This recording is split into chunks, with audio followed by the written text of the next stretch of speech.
जय माता दी दोस्तों, कैसे हैं आप सब। चलिए शुरू करते हैं आज की कहानी। ये यादें हैं मेरे बचपन की। सभी बहनों में सबसे ज़्यादा शरारती थी मैं। हर चीज़ के लिए जिद करना, ना मिले तो हंगामा करना मेरी आदत बन गई थी।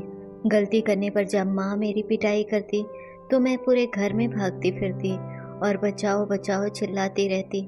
पर दीदी इसका एकदम उल्टा, शांत स्वभाव, बिना गलती के मार खा लेना, एक शब्द भी ना बोलना विरोध में। कभी कभी माँ से उन्हें सिर्फ इस बात के लिए ही डांट पड़ती थी कि वह सब कुछ चुपचाप सह क्यों लेती हैं, अपना बचाव क्यों नहीं करती।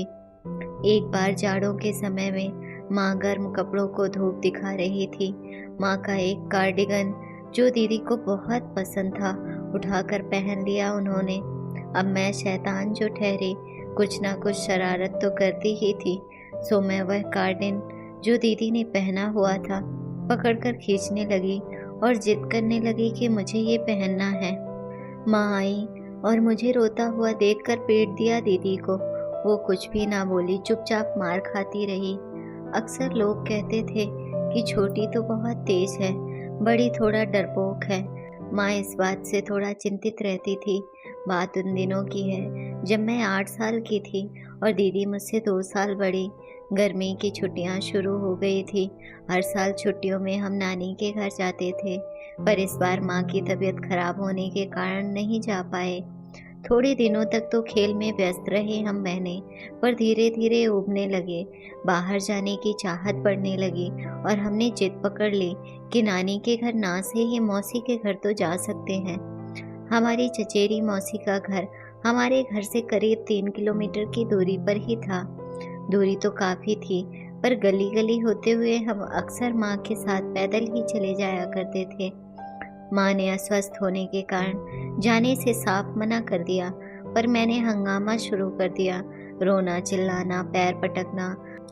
हार कर माँ ने कहा, ठीक है, तुम दीदी के साथ चली जाओ और कोई नहीं जाएगा। शाम को पापा ऑफिस से आते समय लेते आएंगे।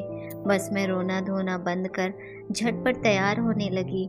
निकलने से पहले माँ ने कुछ हिदायतें दी। सीधे घर जाना, अनजान गलियों में मत घुसना, किसी के बहकावे में मत आना, वगैरह वगैरह। हमने माँ की हर बात में हामी भरी। मैं बहुत उत्साहित थी। आप सभी सोच रहे होंगे कि अकेले बेटियों को कैसे भेज दिया माँ ने, पर तब समय इतना खराब नहीं था।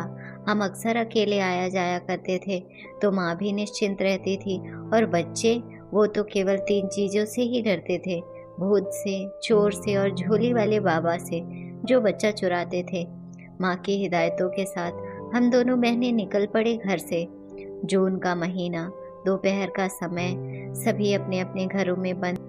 हम गलियों गलियों होते हुए आगे बढ़ते जा रहे थे। मैं मस्ती में उछलती कूदती आगे आगे भागी जा रही थी।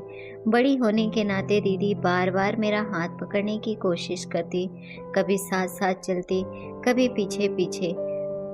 घर से आधी दूरी तक निकल आए थे हम, पर मेन रोड से अभी भी दूर थे हम। तभी अचानक एक गली से एक आदमी निकला और हमारे पीछे चलने लगा। बहुत ही डरावनी सी सूरत, मैले कुचैले कपड़े और अजीब सी हरकतें।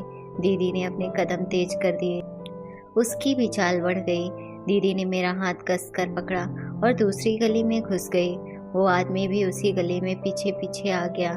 अब दीदी बुरी तरह डर गई और लगभग दौड़ते हुए चलने लगी। वो भी दौड़ने लगा। उसके एक पैर में शायद कुछ दिक्कत थी, इसलिए वह बहुत तेज नहीं दौड़ पा रहा था, फिर भी काफी नजदीक आ गया था हमारे। स्थिति की गंभीरता से मैं अनजान थी, पर दीदी नहीं।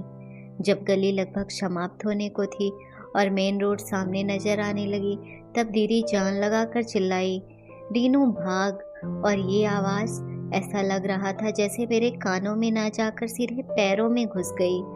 और मैं पूरी ताकत लगाकर दौड़ने लगी, ये जानने की कोशिश किए बिना कि आखिर हुआ क्या है पीछे। मेन रोड को मैंने इतनी तेजी से पार किया कि इस बात का भी होश नहीं रहा कि किसी वाहन से न टकरा जाऊं। रोड के दूसरी तरफ एक आदमी कुल्हाड़ी से लकड़ियां चीर रहा था। मैं वहां जाकर जोर जोर से चिल्लाने लगी, बचाओ बचाओ। मेरी चीखने चिल्लाने की आदत यहाँ अच्छा खासा काम आई। तब तक दीदी भी सड़क पार कर आ गई थी। वो बहुत जोरों से हाँफ रही थी। लकड़ी चीरना छोड़कर उस आदमी ने पूछा, बिटिया क्या हुआ? मैंने हाथ से उस डरावने गंदे आदमी की ओर इशारा किया तो उसने अपनी कुल्हाड़ी उठाई और उसके पीछे दौड़ पड़ा और उसे बहुत दूर तक खदेड़ कर वापस आ गया। हमने उसे सारी बातें बताई। उसने कहा, अब डरने की कोई बात नहीं है, सड़क से जाना, गलियों से मत जाना। फिर हम डरते डरते मेन रोड से होते हुए मौसी के घर पहुंचे। जब माँ को पता चला तो बहुत पछता रही थी अकेले भेजने पर। साथ ही साथ दीदी की हिम्मत पर गर्व भी हो रहा था उन्हें। हमेशा चुप रहकर सब कुछ सह लेने वाली और कुछ बोलने की हिम्मत ना करने वाली दीदी ने अपने बचपन की उम्र में जिस परिपक्वता और बुद्धिमत्ता का परिचय दिया था, आज से 40 साल पहले के समय में 10 साल की बच्ची में इतना साहस की कल्पना भी शायद नहीं की जा सकती। पढ़ने सुनने में यह दृश्य फिल्मी लग रहा होगा, पर वह दृश्य याद करके आज भी रोंगटे खड़े हो जाते हैं। कुछ भी अनहोनी हो सकती थी उस दिन।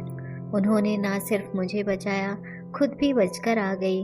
अपने बचपन में ही उन्होंने बड़े होने का फर्ज निभा दिया था। इसके लिए मैं जीवन पर्यंत उनकी ऋणी रहूंगी। अगर आपको कहानी अच्छी लगी हो तो अपने दोस्तों के साथ भी शेयर कीजिए और कमेंट में ज़रूर बताइए कि कैसी लगी ये कहानी। और हाँ, चैनल को सब्सक्राइब करना ना भूलें।